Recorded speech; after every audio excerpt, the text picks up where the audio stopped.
नमस्कार मित्रों, स्वास्थ्य सूत्र में एक बार फिर से स्वागत है। और आज का मेरा विषय है क्रिया योग के बारे में।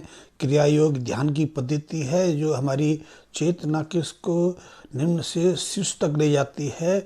हम निम्न तल पर जीते हैं और क्रिया योग जैसी पद्धतियां हैं, ध्यान और तंत्र के जो प्रयोग हैं वो हमारी चेतना को निम्न तल से उठाकर उच्च तल तक ले जाते हैं। तो क्रिया योग एक ऐसी पद्धति है जिससे हम निम्न जीवन से उच्चतम जीवन का एहसास कर सकते हैं। हम जीवन के उन मर्मों को जान सकते हैं जो रहस्य में हैं, जो हमारी समझ से परे हैं।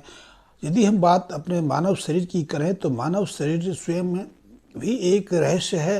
लेकिन इस विषय पर आगे बढ़ने से पहले मैं कुछ बताना चाहूँगा। क्रिया योग पर मैंने पहले भी एक दो वीडियो डाले हैं, आप क्रिया योग के संबंध में वहाँ भी देख सकते हैं। और ये क्रिया योग के संबंध में मेरा एक अगला वीडियो है, इस पर मैं जीवन के रहस्य और क्रिया योग की जो पद्धति है उसके बारे में कुछ जानकारी आपको देना चाहूँगा। तो हम आगे चलते हैं कि क्रिया योग तो रहस्यमय है ही है। क्रिया योग के अलावा जीवन के बहुत सारे रहस्य हैं, बहुत सारे मर्म हैं जिन्हें हम तंत्र योग की पद्धतियों के माध्यम से जान सकते हैं। स्वयं मानव शरीर, मानव जीवन रहस्यपूर्ण है क्योंकि मानव जीवन का जो अस्तित्व है वो क्षणिक उत्तेजना से अस्तित्व में आता है। एक क्षणिक उत्तेजना दो विपरीत ध्रुवों को परस्पर नज़दीक लेके आती है। और यहाँ पुरुष शुक्राणु के साथ में जब स्त्री डिम्ब का मिलन होता है तो जीवन की शुरुआत होती है। जीवन की शुरुआत में ये डिम्ब जो निश्चित जो अंड है बहुत सूक्ष्म होता है और कह सकते हैं कि एक बूंद के लाख में हिस्से के बराबर रहता है। लेकिन विभाजित होना शुरू होता है, किस प्रक्रिया के, किस शक्ति के प्रेरणा से ये विभाजन शुरू होता है। और इतना सूक्ष्म जो निश्चित अंड है कैसे एक विशाल मनुष्य के रूप में परिवर्तित हो जाता है। और यदि हम बात गर्भावस्था की करें तो गर्भावस्था में एक पूर्ण शिशु का आकार धारण कर लेता है। तो वो कौन सी प्रक्रिया है, कौन सी जीवनी शक्ति है, कौन सी प्रेरणा है? ये प्रेरणा तो वही है जिसके बारे में बता रहा हूँ कि जो हमारे जीवन को, हमारे शरीर को रहस्यपूर्ण बनाती है। और इस रहस्य को हम बिना योग और तंत्र की प्रक्रियाओं के माध्यम से नहीं जान सकते। शरीर शास्त्रीय विज्ञान अपने प्रयास में लगा है, लेकिन यहाँ विज्ञान की शुरुआत होती है, वहाँ जीवन का अंत हो जाता है। क्योंकि विज्ञान विश्लेषण की भाषा जानता है और तंत्र और योग विश्लेषण के अलावा संपूर्ण जीवन को समुच्चय के रूप में देखते हैं। तो वहाँ प्राण के साथ में शरीर का अध्ययन करते हैं, अध्ययन किया जाता है। तो जीवन रहस्यमय है, मानव शरीर स्वयं रहस्यमय है। जीवन की शुरुआत क्षणिक उत्तेजना से होती है, फिर 9 महीने तक हमारा शरीर उस विकसित होते भ्रूण को अपने शरीर में कैद रखना चाहता है, बांध के रखना चाहता है, बांध के रख लेता है। फिर एक समय आता है कि अनायास उसकी प्रतिक्रिया विपरीत हो जाती हैं। फिर हमारा शरीर और वो जो ब्रह्मव्यापी शक्ति है जिससे हम अनजान हैं, हम जिसके बारे में अनभिज्ञ हैं, जिसके बारे में हम कुछ भी नहीं जानते, फिर वो शिशु को जो विकसित हो चुका है बाहर निकालने के लिए प्रेरित हो जाती है, उत्तेज हो जाती है और उसे किसी भी कीमत पर शरीर से बाहर फेंकने मजबूर हो जाती है। तो वो कौन सी शक्ति है? यदि हम मानव शरीर की बात करें तो और भी इसमें अद्भुत रहस्य हैं। क्योंकि यदि शरीर शास्त्री की दृष्टि से देखें, शरीर विज्ञान की दृष्टि से देखें तो शरीर शास्त्री ने बहुत सारे ऐसे अंग हमारे शरीर में थे जिनके बारे में अनभिज्ञता दिखाई, उनको अनयूजफुल बताया, इनको बिना किसी मूल्य के अघोषित सिद्ध कर दिया है। लेकिन अब उनके बारे में पता चल रहा है कि नहीं, वो बहुत महत्वपूर्ण हैं, वो उतने महत्वपूर्ण हैं जितने कि और अंग महत्वपूर्ण नहीं हैं। आपने कई ऐसे अंगों के बारे में सुना होगा। अभी 20 साल पहले एक पेनियल ग्लैंड्स के बारे में पता चला जो पूरे शरीर को प्रभावित करता है। अभी 30-35 साल पहले थाइमस ग्लैंड के बारे में पता चला। थाइमस ग्लैंड हमारे शारीरिक सुरक्षा का जो प्रतिरक्षात्मक शक्ति है उसका सबसे प्रमुख स्रोत है। ऐसे बहुत सारे अंग हैं जो पहले हमारे लिए महत्व नहीं रखते थे, लेकिन अब शरीर शास्त्रियों के लिए, स्वास्थ्य विशेषज्ञों के लिए बहुत महत्वपूर्ण हो गए। तो शरीर के बारे में तो शरीर शास्त्री को ज़्यादा नहीं जानते, उससे ज़्यादा तो योग और तंत्र के विशेषज्ञ जानते हैं। हम शरीर की बात छोड़ें, यदि हम मानव जीवन की बात करें तो मानव जीवन तो और भी रहस्यपूर्ण है। क्योंकि यहाँ कल क्या घटित हो सकता है, क्योंकि मनुष्य तो आज सोचता है, अब में सोचता है, और अगले पल क्या घटित हो जाए उसके बारे में तो कोई जानकारी है नहीं।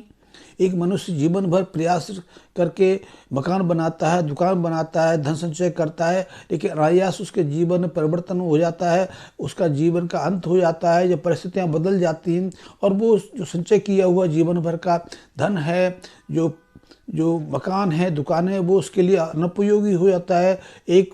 एक दंपत्ति एक शिशु को पालता है, पोसता है, उसको स्थापित करता है, लेकिन अनायास उसके जो संतानें हैं उसके विपरीत हो जाती हैं, उसके शत्रु बन जाती हैं, उसको देखने तक पसंद नहीं करती। जीवन की ऐसी बहुत सारी घटनाएं, जीवन के ऐसे बहुत सारे जो कार्य हैं वो बिल्कुल विरोधाभासी होते हैं, क्योंकि जीवन सचेत है, जीवन की सचेतना बहुत तीव्र है।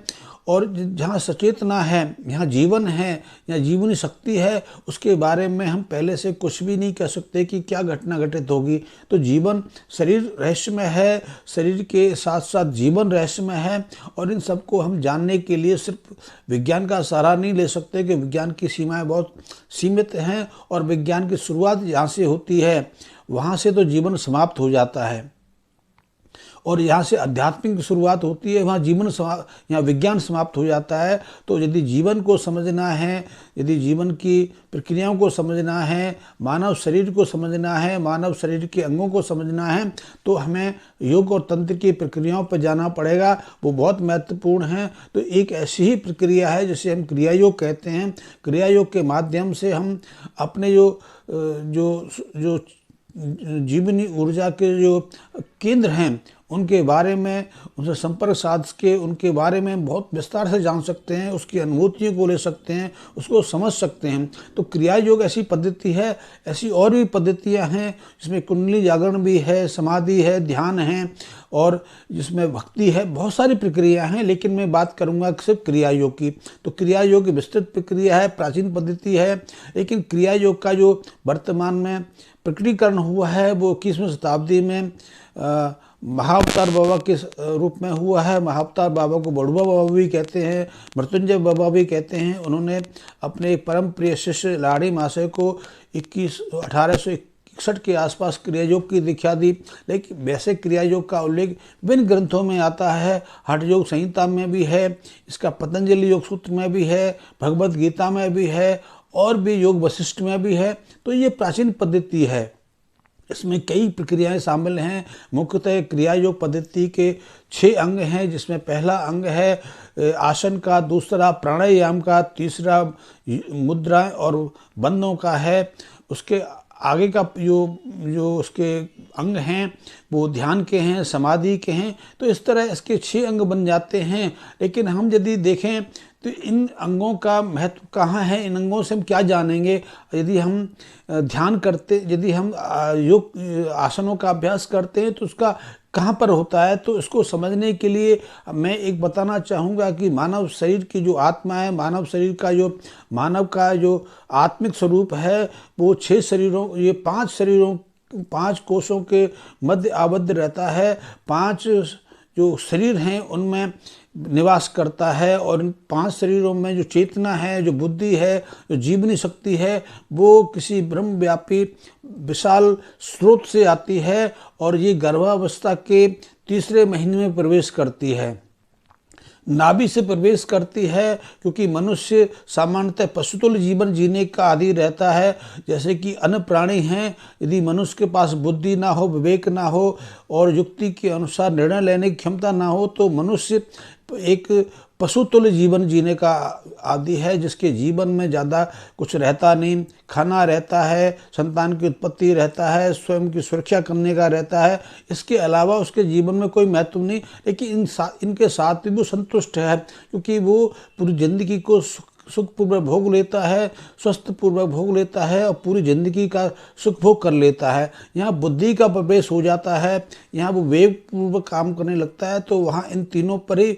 असर पड़ता है। उससे बुद्धि तो आती है, निर्णय तो आता है, वो दूसरों पर आधिपत्य तो स्थापित कर सकता है, लेकिन स्वयं के लिए जो तीनों हैं उसका स्वास्थ्य भी इससे निर्मल होता है।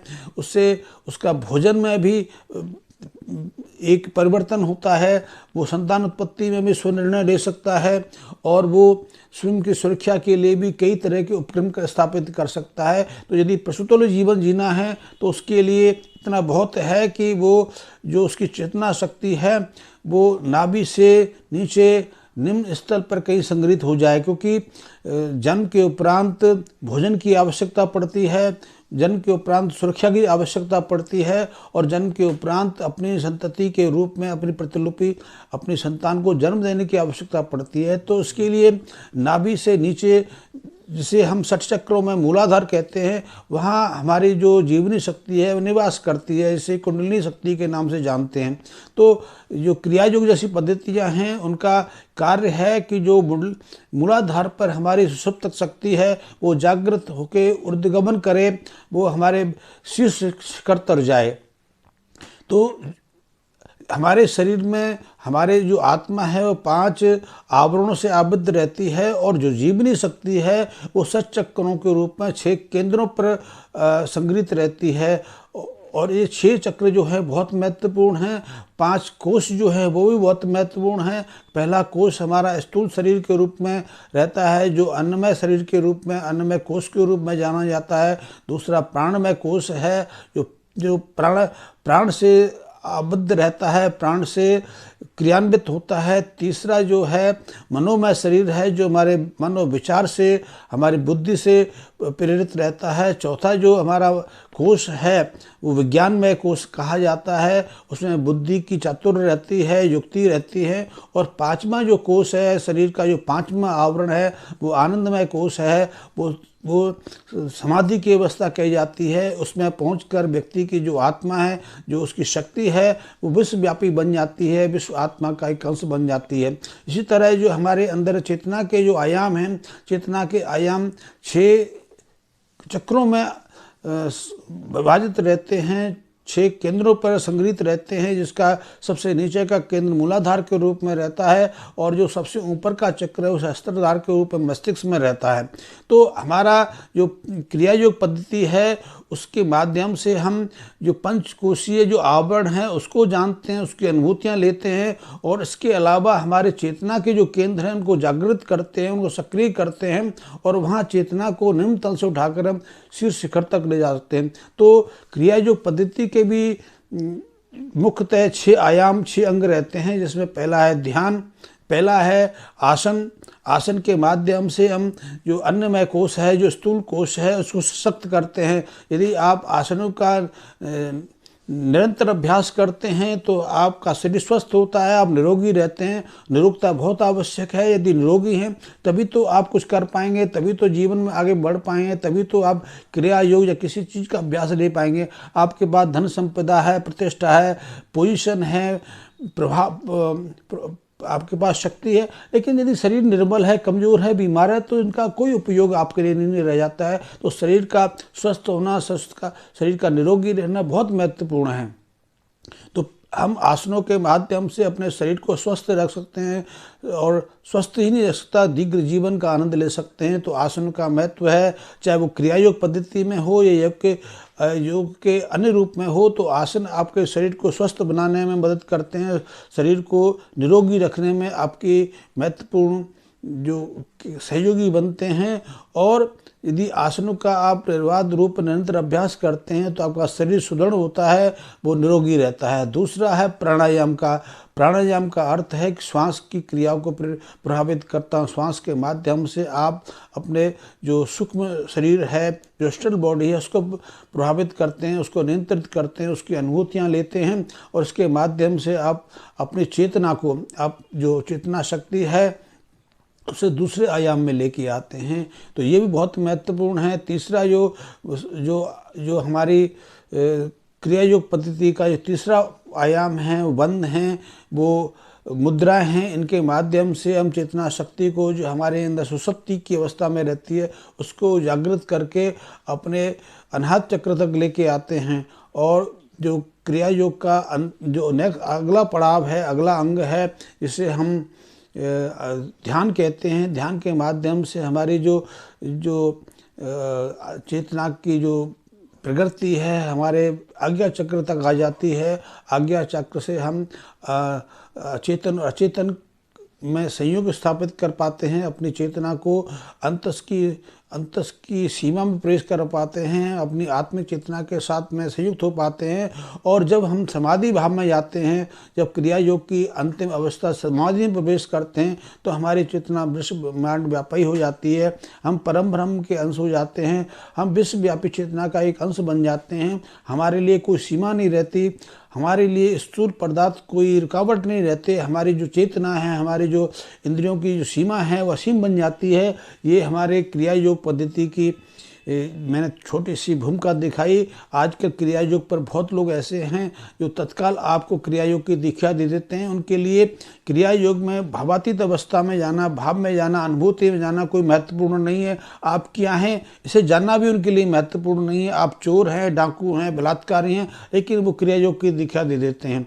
क्रिया योग वास्तव में मनस शरीर की जागृति का एक अंग है। इसकी तैयारी आप स्थूल शरीर से करते हैं। स्थूल शरीर को आप सुदृढ़ बनाते हैं, स्थूल शरीर को आप उसके लिए तैयार करते हैं, और मनस शरीर जो साइकिक शरीर बॉडी है उसको एक्टिव करते हैं, सक्रिय करते हैं, जिससे कि आपकी चेतना निम्न स्तर से ऊपर की तरफ जा सके। तो ये एक बहुत विस्तृत विषय है। इस विषय पर मैं आगे भी क्रमशः काफ़ी कुछ बताता रहूँगा। मैंने छोटी सी परिभाषा, छोटी सी जो बैकग्राउंड क्रिया योग की दी है। क्रिया योग एक प्रक्रिया है जिसमें हम शरीर को साधते हैं, हम अपनी चेतना को साधते हैं, हम अपनी आत्मा को साधते हैं, और अपनी चेतना को निम्न तल से उठाकर शीर्ष की तरफ प्रेरित करते हैं। ये सतत साधना है, और ये साधना हजारों सालों से हमारे यहाँ विद्यमान रही है। लेकिन वास्तव में 18वीं शताब्दी में इसका प्रकटीकरण बड़ुआ बाबा के माध्यम से लाहिड़ी महाशय को हुआ। लाहिड़ी महाशय से ये पद्धति युक्तेश्वर गिरि जी महाराज के माध्यम से योगानंद के हाथ में पहुंची। योगानंद ने उसको विश्वव्यापी बना दिया। हम सब इसलिए इससे परिचित हैं कि योगानंद जी ने अपनी किताब में उसका उल्लेख किया है, और बहुत सारे लोग इसी से हैं। लेकिन क्रिया योग पद्धति वास्तव में हमारी चेतना को ऊपर उठाने की प्रक्रिया है। और आपको मेरा वीडियो पसंद आया हो, आपको मेरी जो जानकारी है कुछ सुखद लगी हो, कुछ जानकारी आपको भिन्न लगी हो, तो मेरे इस वीडियो को सब्सक्राइब अवश्य करें, लाइक अवश्य करें, और आपके जो समविचारक मित्र हैं उन तक इसको अवश्य शेयर करें। मैं आगे भी जानकारी देता रहूँगा, और आपको भी यदि कोई अतिरिक्त जानकारी लेनी चाहें तो आप मेरे मैसेज बॉक्स में कमेंट कर सकते हैं। मैं आपको जो मेरे क्रिया योग पर दूसरे वीडियो हैं उनका भी मैं लिंक आपको समय अनुसार भेजता रहूँगा। धन्यवाद मित्रों।